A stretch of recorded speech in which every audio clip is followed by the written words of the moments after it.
Assalamualaikum warahmatullahi wabarakatuh.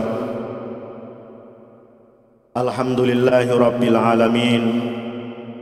Wabihi nasta'inu ala umuri dunya waddin. Wassalatu wassalamu ala ashrafil anbiya'i wal mursalin, Sayyidina wa habibina wa syafi'ina wa maulana Muhammadin wa ala alihi wa sahbihi ajma'in. Subhanaka la ilma lana illa ma 'allamtana innaka antal alimul hakim. Amma ba'd. Bapak Ibu sekalian, kaum muslimin dan muslimat, jamaah salat Isya dan istighasah Masjid Istiqlal yang dirahmati Allah Subhanahu wa taala. Marilah seperti biasa setelah istighasah kita sama-sama menambah atau memperbarui informasi keagamaan kita agar kita ingat kembali, agar menjadi pedoman bagi hidup kita bahwa ajaran-ajaran Islam yang telah disampaikan oleh Rasulullah sallallahu alaihi wasallam adalah satu aturan hidup yang jika kita bisa memakainya, kita bisa melaksanakannya, maka insya Allah hidup kita akan selamat, hidup kita akan sesuai dengan syariat Islam, hidup kita akan membawa kita kepada kehidupan akhirat yang nyaman. Pada malam hari ini kita akan sama-sama baca satu hadis. Hadis ini diriwayatkan oleh Ibnu Daqiq Al-Aid. Rasulullah sallallahu alaihi wasallam bersabda, "Lau yu'tan nasu bita'wahum ladda'a qaumun dima'a qaumin wa amwalahum walakinnal bayyinata 'alal mudda'i wal yaminu 'ala man ankara." Hadis diriwayatkan oleh Al-Baihaqi, tapi juga disebutkan dalam Sahih Muslim maupun Sahih Bukhari. Hadis ini kemudian oleh para ahli fikih diambil satu kaidah fikhiyah, kaidah fikih yang berbunyi al-bayyinatu 'alal mudda'i wal yaminu 'ala man ankara. Bukti itu harus diajukan oleh orang yang menuduh dan sumpah itu dilakukan oleh orang yang tertuduh. Jadi ini masalah perselisihan di masyarakat. Rasulullah sallallahu alaihi wasallam ingin mencegah satu kekacauan. Jika terjadi seseorang menyatakan bahwa misalnya bahwa hartanya si fulan itu adalah milik saya, maka tidak bisa kemudian hanya pengakuan demikian kemudian diputuskan demikian dan dilaksanakan. Rasulullah mengatakan al-bayyinatu 'alal mudda'i. Orang yang menuduh itu harus mengajukan bukti. Bukti itu bisa berupa saksi, bisa berupa hal-hal yang memang menjadi tanda-tanda atau indikasi menguatkan apa yang ia tuduhkan. Sebaliknya orang yang dituduh, jika dia merasa tidak, maka dia harus bersumpah, atau dia bisa bukan memberikan bukti, tapi jika tidak maka dia cukup bersumpah. Nah, di sini Rasulullah ingin mengkelirkan dalam hal permasalahan seperti itu Jadi bukan yang dituduh punya masalah itu kemudian yang membuktikan. Yang membuktikan adalah yang menuduh. Dasarnya apa?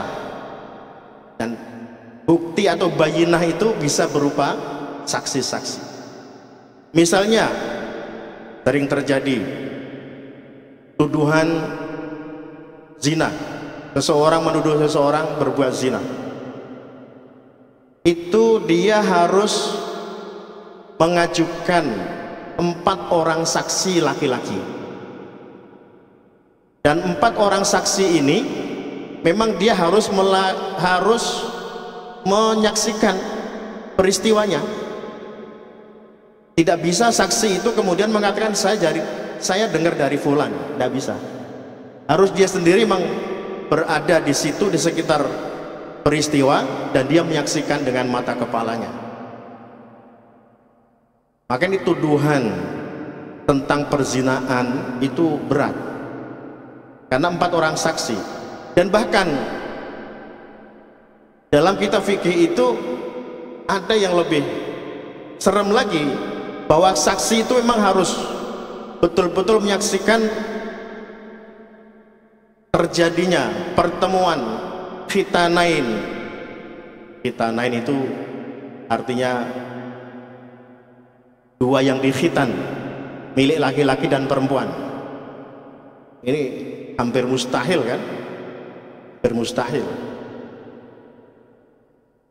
Karena itu sangat berat dan tidak sembarangan. Orang yang menuduh seseorang berzina kemudian tidak bisa membuktikan, itu dia akan kena hukum qadzaf atau qadzif, penuduh.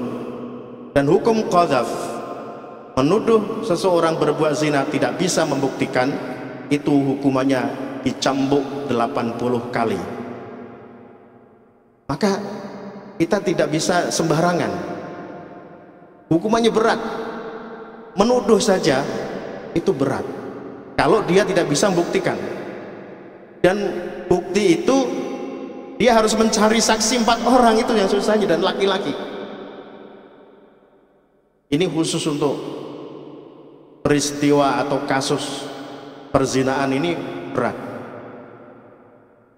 Tapi untuk kasus-kasus yang lain, kasus perselisihan, itu biasanya diperlukan 2 orang saksi laki-laki. Dan saksi itu memang harus mengalaminya, harus memang benar-benar melihat, menyaksikan, bukan kata orang, bukan dari, apalagi dari medsos misalnya. Ini harus, saksi ini harus pasti. Saksi 2 orang laki-laki atau 1 laki-laki 2 perempuan. Jadi untuk perempuan itu 2 orang perempuan sama dengan 1 laki-laki. Mohon maaf ibu ya, bukan kita diskriminasi, tapi ini begini, memang hadisnya begitu, yang berlaku seperti itu. Jadi untuk saksi perselisihan masalah jinayah atau kriminal, misalnya perselisihan di masyarakat ataupun perdata, itu saksinya 2 orang laki-laki ya. Jika tidak ada 2 orang laki-laki, bisa 1 laki-laki 2 perempuan. Nah, dia harus mengajukan bukti-bukti atau bayinah. Kalau tidak ada saksi orang yang menyaksikan, itu juga bisa dari bukti-bukti peristiwa. Misalnya dalam kisah Nabi Yusuf dalam Al-Quran itu dikatakan buktinya adalah jika dikatakan jika baju Nabi Yusuf yang sobek itu adalah di depan, maka Nabi Yusuf yang salah. Tapi jika yang sobek itu adalah belakang, maka Zulaiha yang salah, atau Imrat al-Aziz dalam yang salah. Ini bukti ternyata peristiwanya ternyata yang sobek dari Nabi Yusuf atau baju Nabi Yusuf adalah yang belakang. Artinya ketika Nabi Yusuf mau meninggalkan atau mau pergi, ditarik bajunya sehingga sobek. Tapi kalau yang sobek itu depan, kemungkinannya adalah menyerang kemudian ditolak, jadi sobek, yang seperti itu. Ini bukti yang demikian. Juga satu bayinah. Bayinah itu artinya sebenarnya kejelasan. Bayin itu jelas, jadi terang, jadi ada buktinya. Jadi bukti itu bisa berupa saksi atau bisa berupa sesuatu yang menunjukkan, menjadi indikasi kuat terjadinya satu peristiwa.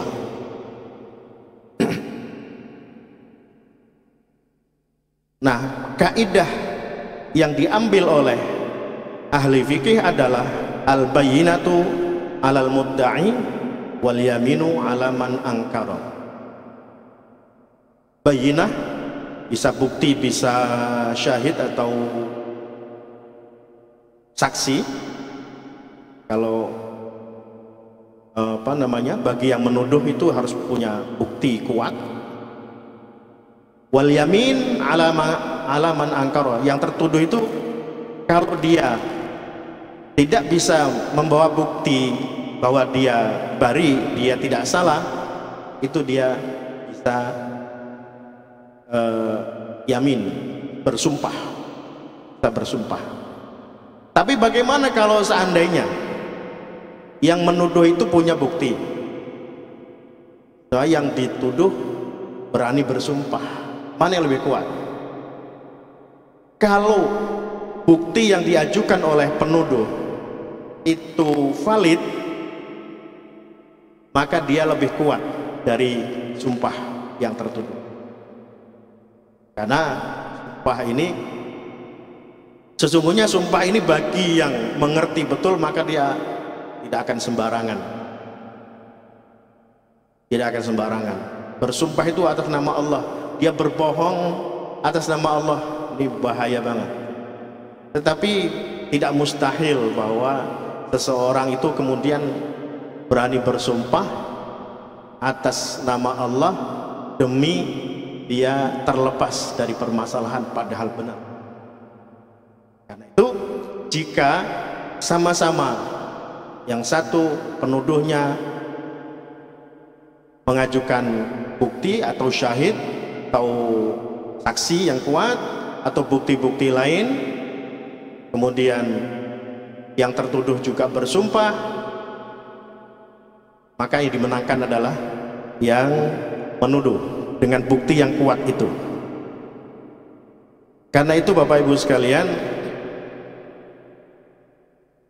kita mesti berhati-hati dan kita bisa menilai dari peristiwa-peristiwa yang ada di sekeliling kita, mana sebenarnya yang benar dan mana yang salah. Kita tidak menentukan satu kasus tertentu. Ini umum saja, di masyarakat sering terjadi adanya perselisihan harta, perselisihan macam-macam. Kita punya standar, kita punya kaidah fiqhiyah, yaitu apa bunyinya? Al-bayyinatu 'alal mudda'i wal yaminu 'ala man ankara. Ini adalah kaidah yang mesti kita camkan supaya kita terselamat dari hal-hal yang kira-kira mungkin terjadi di sekeliling kita. Dan dengan kaidah ini maka mudah-mudahan kita bisa bersifat bijak terhadap peristiwa-peristiwa yang ada di sekeliling kita. Dalam hadis itu dikatakan, seandainya orang yang menuduh atau mengklaim itu kemudian dipercaya begitu saja, maka akan kacau, karena orang bisa jadi itu harta saya, itu milik saya, kemudian dia tidak memberikan bukti atau bayinah, kemudian dilaksanakan. Ini berbahaya sekali. Sini kan dikatakan law yu'tan nasu bidakwahum, seandainya diberikan kepada orang sesuai dengan apa yang dia dakwakan, ladda'a qaumun dima'a qaumin, dima'a qaumin itu darah satu kaum, mengatakan bahwa si kaum ini telah melakukan begini, maka tidak harus atau tidak bisa langsung diputuskan itu benar, harus dimajukan ke pengadilan, dan pengadilan akan menanyakan mana buktinya, mana bayinahnya, mana syahidnya, mana bukti-buktinya. Wa amwalahum, atau harta, ada orang mengklaim bahwa harta ini adalah milik saya, ya harus punya bukti kuat. Kalau nggak punya bukti, ya ini seandainya kemudian tidak diminta bukti kuat dan ini dilaksanakan atau kita percaya saja, ini kita sudah keliru, karena ini membahayakan. Dengan mudahnya orang akan merampas harta kita hanya dengan mengklaim saja, atau mengklaim hal-hal yang ada pada orang lain. Untuk itu ternyata Nabi kita Muhammad sallallahu alaihi wasallam sudah 1400 tahun yang lalu membuat satu pedoman yang berbunyi al-bayyinatu 'alal mudda'i wal yaminu 'ala man ankara.